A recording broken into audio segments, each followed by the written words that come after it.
Good morning, boys and girls of the internet. Or afternoon, I guess I should say now.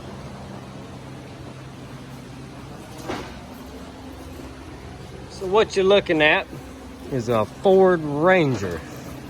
A Ford fucking Ranger that we picked up pretty much for free. This is a 96 Ford Ranger. Had a clean title,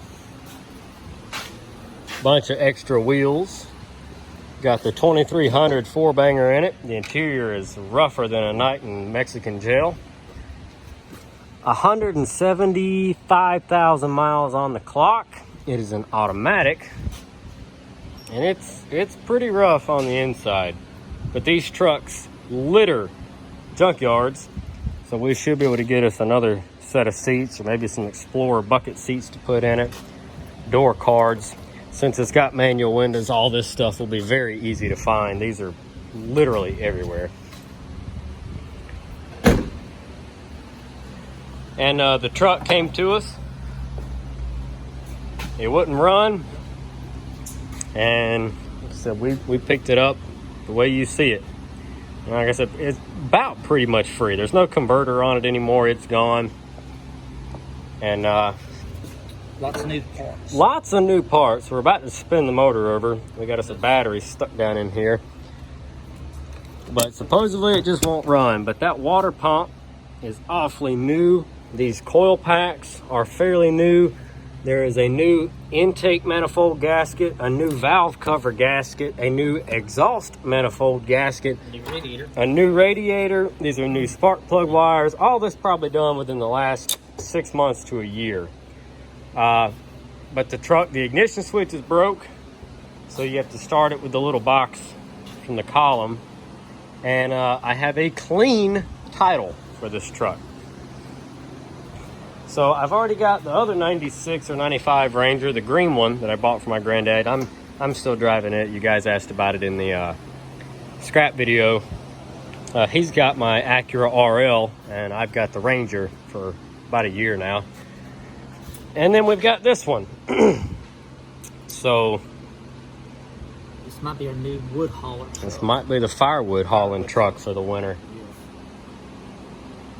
We've been cutting and splitting, and I've got the big flatbed to bring timber in and out to be cut.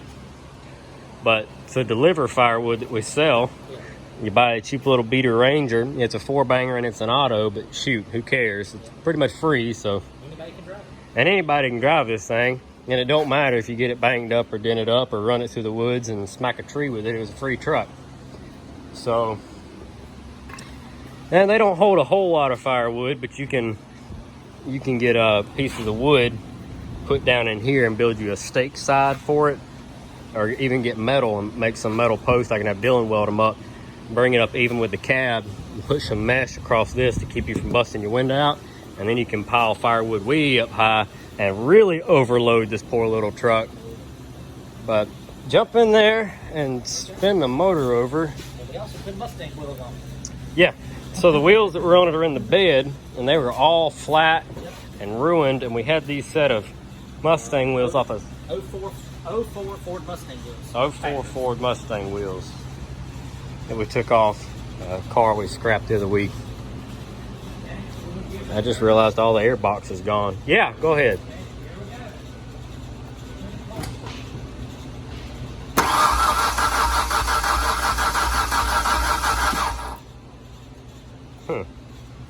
It sounds kind of funny.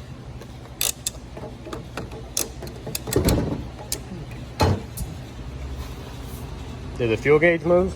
Yes, and you get gas. I can smell it. You got... Yeah. Let me... So, this has got a test port right here. You can press. Ooh. Oh, that gas looks nasty. Is it? It's like brown. I don't know. Maybe we need to get all the fuel out of it first. It needs to start with it. Yeah. That's what we gotta get.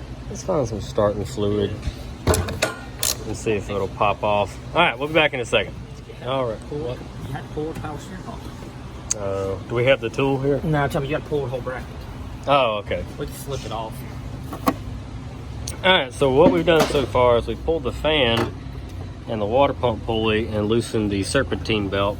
And we ran the motor over to the top dead center mark on the harmonic balancer. And the first go around, our gear didn't line up. And so we spun it again, and then the gear lined up. Now, so I don't know if we're 180 out, which kind of, the motor sounded strange as it spun over. So that's kind of what I'm thinking. Let me see if I can get you in there. You're gonna be sideways, just hang on. Okay. So that orange triangle is supposed to line up with another triangle on that shiny piece right there in front of it. And as you can see, there is no triangle there. Our dad's gonna spin the motor. When we rotate the motor, We'll get right here. Sorry about that. here it comes. Maybe. No. Okay. All right. There we go. So when we rotate this engine 180 degrees around, I'll deal with it for a second. bright orange. There it is. Okay. So now you can see the marks. And we're back around on the bottom, but we're at 10 degrees, or we're at about 12 degrees now. Before top dead center. So I think we need to turn this. We're going to set it to top dead, which is 0. And then we're going to run the cam back around 180. I think maybe when they did all this work and they put it back together, they put it in 180 out. So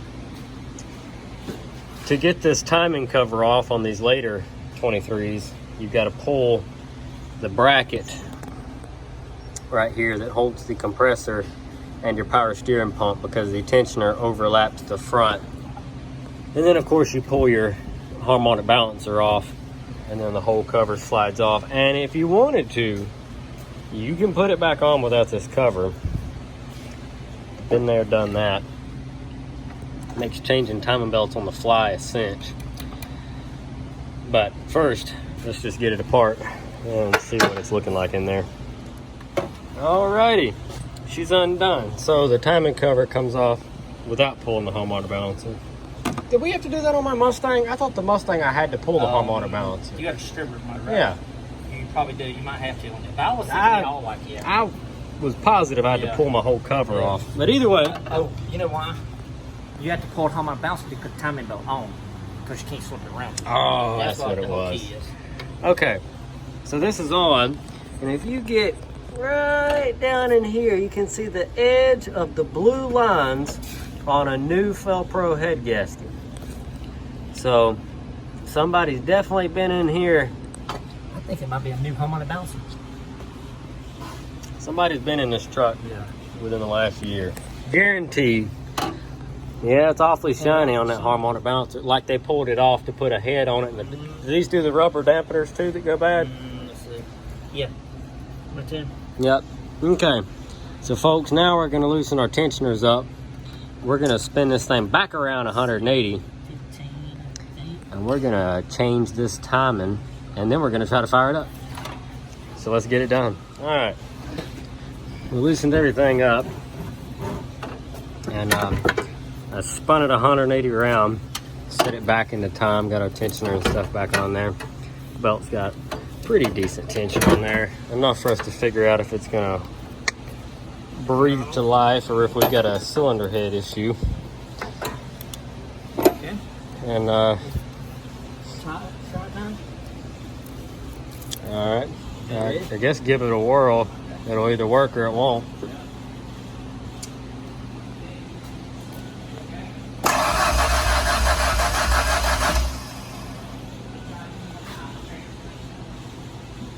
Okay.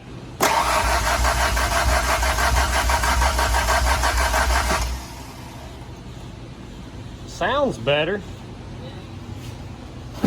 Oh, well, let's... I'm gonna pull the spark plug out Okay. real quick, and then, you know. We're going to dig into it a little bit more. Yeah. Okay. Woo! That was a flame. What was that about? I don't know. I know I ain't sticking my finger back over it. Right. Okay. Let's find out. Yeah. You want to stick this in there while I rotate the motor? I bet. By hand? Yeah. I know we're not cranking it now. Okay. All right. Then we're Going just back gonna to make an old sure- method. Yes. Where you stick your fingernails. Pressure testing the truck now. You ready? Yeah.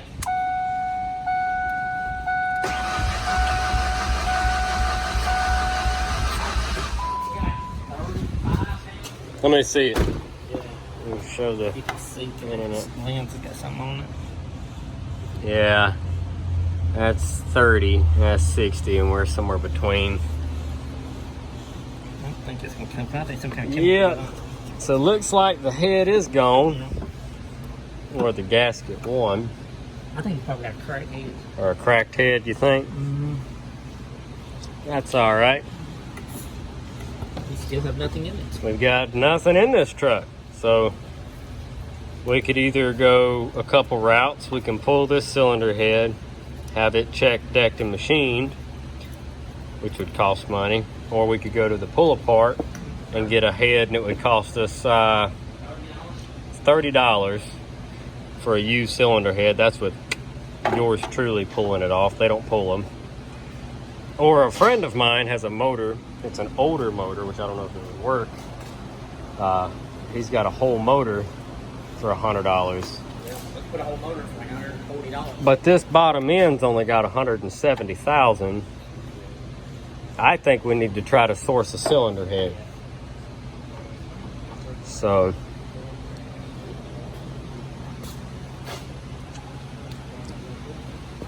even if we spend 30 bucks on a cylinder head, 100 bucks on a gasket set,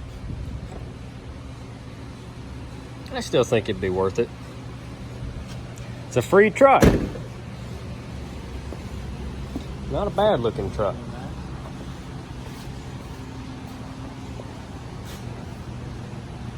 Well, there's an introduction to the free Ford Ranger. And yeah, 2.3. With the 8 spark plugs. If you've never seen these older 2300s, you got 2 variants. You've got one that's a 4-plug motor and one that's an 8-plug motor. That 4 and 2 is multiplication, not meaning 4 and 2 make 6. It's an 8-plug, so 4 and 2 make times 2. It's 8. Anyway, so you've got 2 coil packs. You've got one coil pack with 4 wires and 4 plugs that fire on the exhaust side, and you've got one coil pack with 4 wires and 4 plugs that fire on the intake side. And there's a firing order that you can use to run to fire doubles, which I don't understand what that does. And something else I don't understand is if you can unplug the coil pack for the exhaust side and run it on just the front 4, and it'll run. So I really don't know the purpose of this. I've got a Ford Mustang convertible, my Fox body. It's the Lima 4-banger 2.3, but it's only got 4 plugs. It doesn't have the 8. And it's got a distributor down here instead of a coil block. I think you can use these blocks on one with a distributor. Let's see if we get to it. You see it behind that? Probably not. There it is. Got a spot down there. Let's see a flashlight for a second. Let me see if it's still there. No, this one don't. Some of them had a spot right here where there's a block. You can put the distributor in. Apparently not on this one. So the V6 motor that comes in Rangers, there's 2 variants. One of them is called a Vulcan V6. It is the standard overhead valve with the single timing chain. Those are the same motors that are in the early Tauruses. Those are actually decent-ish motors, and those have 2 different styles. One of them has a cam sensor and a coil pack, and one of them has a distributor. And what's cool is you can take that coil sensor out, or that cam phaser sensor out, and put the distributor in place of it. So you can take a motor out of a 94 Ranger with a V6 and put it in an 03 with a V6 and just swap that and swap the timing covers so that you've got the timing cover that has the bracket for the crank position sensor. You also can do a Ford Taurus motor into a Ranger. Yes. Or vice versa. Yep, you can take a motor out of a Taurus and put it in a Ranger, or you can take a motor out of a Ranger and put it into a Taurus. You made a video of that. Yeah, we did a video on that a few years ago. Remember? First thing me and you done. You can also take the motor out of an Aerostar and put it in a Ranger or this. You can also take the motor out of a Ford Probe GT and put it in a Ranger, because it is also a Vulcan V6. Now, the other V6 variant that they put in other Fords, not the Ranger, like the Ford Escape and the Taurus, was an optional 3-liter V6. It's called a Duratec because it has dual overhead camshafts for each cylinder head. Those are the 24-valve DOHC motors if you look at the covers on the top. Ain't that one of the Ford Ranger motors too? Yeah, this is the other 3-liter V6 engine pretty much. This has the triple timing chain setup that is a nightmare. You've got them here on the front. Here's the front. This is how most engines are set up, with a single camshaft and a single timing chain, like the V6 that's in those.